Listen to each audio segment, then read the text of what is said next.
Bonjour et bienvenue dans Deviens inspirant, le podcast qui te permettra de t'ouvrir à de nouvelles méthodes d'évolution, de réflexion et à une meilleure connaissance de soi. On abordera des sujets autour du développement personnel et spirituel, de la psychologie et des neurosciences.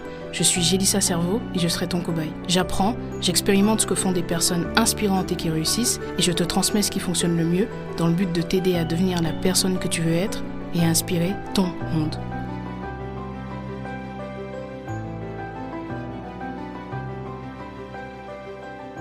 Bienvenue dans ce nouvel épisode. Aujourd'hui, comme tu l'as vu dans le titre, on va parler de la blessure d'humiliation. Donc c'est la dernière blessure que je traite parmi les 5 blessures émotionnelles, selon Lise Bourbeau. C'est la dernière blessure que je vais traiter parce que j'ai déjà fait un épisode sur la blessure du rejet, la blessure d'abandon, de trahison et d'injustice. Donc maintenant, on va parler de l'humiliation. J'ai choisi finalement de commencer par l'abandon parce que ça me parlait beaucoup par rapport à mes propres expériences. Et puis, je finis par la blessure d'humiliation parce que c'est celle aussi qui me demandait peut-être un peu plus de réflexion. Et c'est celle que j'ai peut-être travaillé en dernier sur mon propre cheminement. Donc, je l'ai fait aussi en fonction de moi. Donc voilà, aujourd'hui, on va parler d'un sujet qui touche profondément beaucoup de gens, finalement. Donc, cette blessure d'humiliation. Cette blessure, souvent enracinée donc, dans l'enfance, tout comme les autres blessures, peut influencer la façon dont on se perçoit, donc nos relations et même nos choix de vie. La bonne nouvelle, c'est qu'il est possible de comprendre cette blessure, tout comme les autres, et d'en guérir. Donc dans cet épisode, on va explorer ensemble les causes de cette blessure, comment elle se forme, ses signes et ses conséquences. On plongera aussi dans ce que disent la psychologie et les neurosciences sur les effets de l'humiliation sur le cerveau et le quotidien. Et bien sûr, je te partagerai des étapes concrètes pour sortir de cette blessure et retrouver une vie plus épanouie. Prends un petit moment pour toi, installe-toi confortablement et let's go. Donc tout d'abord, qu'est-ce que la blessure d'humiliation ? La blessure d'humiliation est l'une des 5 blessures émotionnelles, comme je te l'ai dit, identifiées par Lise Bourbeau, dans son livre « Les 5 blessures qui empêchent d'être soi-même ». Elle se forme lorsqu'on a vécu des expériences où on s'est senti rabaissé, honteux ou dévalorisé. Et donc souvent dans l'enfance. L'humiliation, c'est cette sensation profonde de ne pas être à la hauteur finalement, de ne pas avoir de valeur. Elle peut venir de paroles blessantes, de moqueries ou même de comportements plus subtils comme le contrôle ou la dévalorisation répétée. Par exemple, un enfant qui est constamment comparé à ses frères et sœurs ou ridiculisé devant ses camarades de classe, cet enfant peut grandir avec une impression constante de ne jamais être assez bien. Donc quelles sont les causes de la création de cette blessure finalement ? Cette blessure donc prend racine très souvent dans l'enfance, lorsqu'on est particulièrement vulnérable et dépendant du regard des autres pour construire son estime de soi. Par exemple, les principales causes, ça peut être donc les critiques excessives, donc un parent ou un enseignant qui rabaisse constamment l'enfant, même de façon involontaire. Par exemple, t'es tellement maladroit ou pourquoi t'es pas aussi bien que ton frère, ce type de phrases. La deuxième cause, ça peut être des expériences de honte public. Donc être humilié devant d'autres enfants ou adultes, par exemple à l'école ou dans des contextes familiaux. Troisième cause, le contrôle excessif, des parents surprotecteurs ou très stricts qui privent l'enfant de son autonomie, lui donnant le sentiment qu'il ne peut pas se débrouiller seul.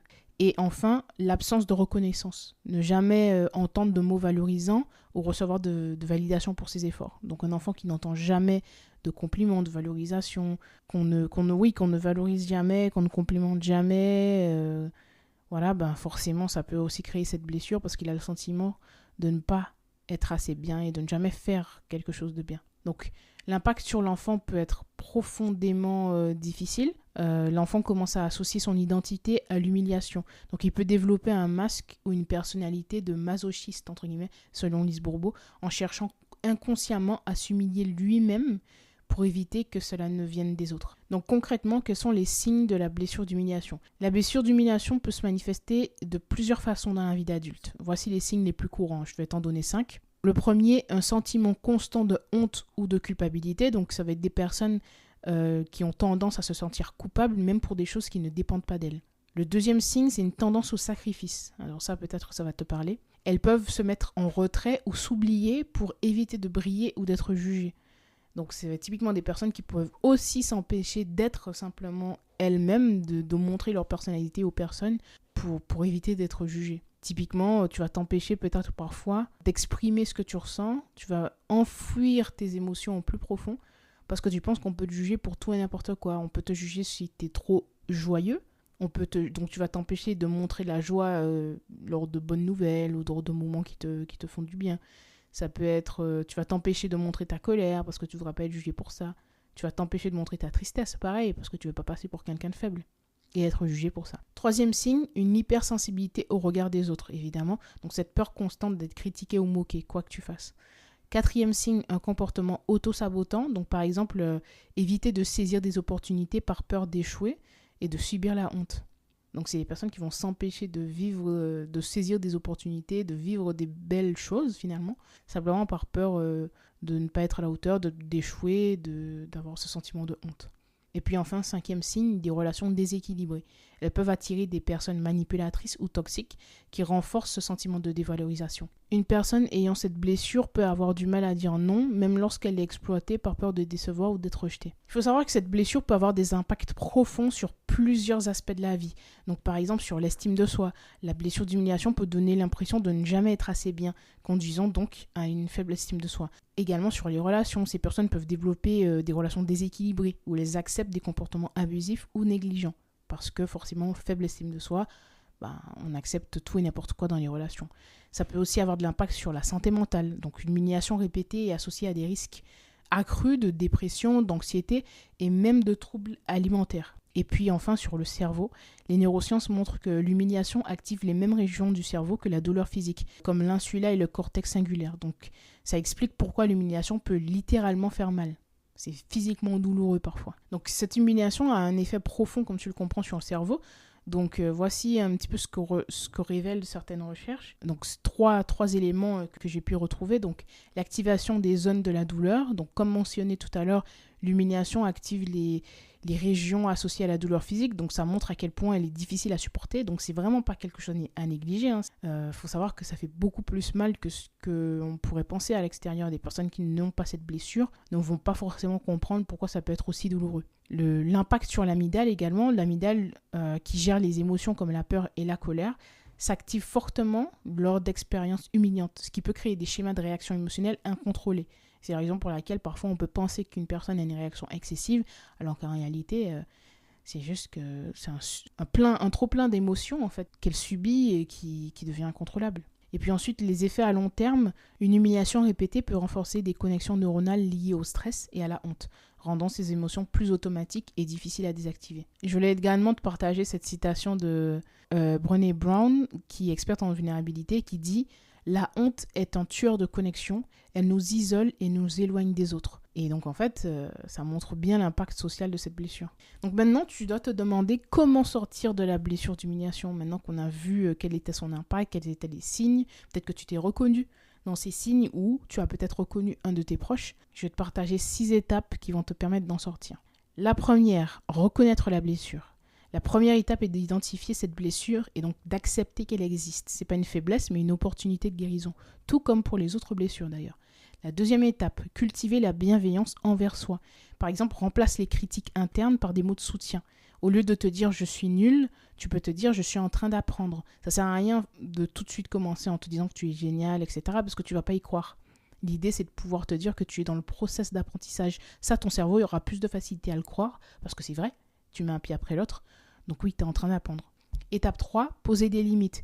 Apprends à dire non et à te respecter dans tes relations. Ça t'aidera à regagner du pouvoir personnel. Et puis forcément, si tes actions montrent que tu te respectes, tu finiras par vraiment l'intégrer.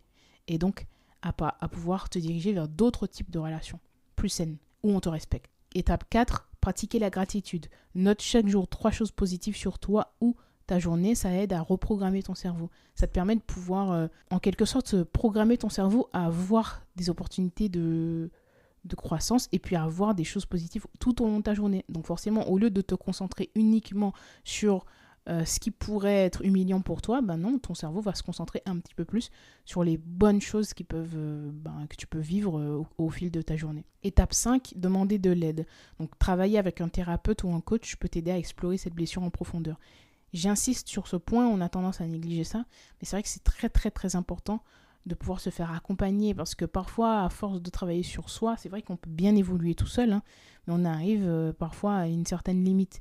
Et un professionnel pourra vraiment t'aider à pouvoir passer à un autre niveau et à comprendre des choses que toi, tu ne comprends pas seul, à voir des choses que toi, tu ne peux pas voir parce que tu es enfermé dans ton problème, dans ta situation depuis tellement longtemps, c'est difficile. Et puis, il pourra enfin te poser des questions de qualité qui te permettront de pouvoir trouver des réponses. Et enfin, l'étape 6, reprogrammer ton cerveau avec la visualisation. Imagine-toi dans des situations où tu es confiant, respecté et libre de toute honte. Ça peut t'aider à créer de nouvelles connexions neuronales. Quand il s'agit de visualisation, il faut la faire bien et je vais donc faire un épisode où je vais parler de ça. Et tu peux aller voir ma vidéo sur TikTok où j'explique comment bien visualiser et les erreurs à ne pas faire pour que la visualisation fonctionne réellement. Donc sur mon TikTok, j'ai dit ça, c'est Hervé. Donc la blessure d'humiliation peut sembler lourde à porter, mais elle n'est pas une fatalité. En comprenant ses origines, ses effets et en travaillant activement sur toi-même, tu peux transformer cette blessure finalement en une force. Voilà, j'espère que cet épisode t'a apporté des éclairages précieux et si tu te reconnais dans ce que j'ai partagé aujourd'hui, sache que tu n'es pas seul et que chaque étape que tu fais vers la guérison est une victoire. Chaque pas compte, j'insiste là-dessus, chaque pas compte. Parce que chaque pas que tu fais en direction de ton objectif, c'est un pas qui te permet de t'aimer plus. Chaque pas que tu fais te permet de t'aimer plus, d'avoir plus d'estime de toi, de te rapprocher de ce que tu es vraiment. Donc chaque pas compte, vraiment, même les petits pas. Donc voilà, encore une fois, j'espère que cet épisode t'a plu. Et puis si c'est le cas, n'hésite pas à me mettre 5 étoiles sur Apple Podcast ou sur Spotify. Et on se retrouve très vite dans un nouvel épisode. Devenons inspirants ensemble.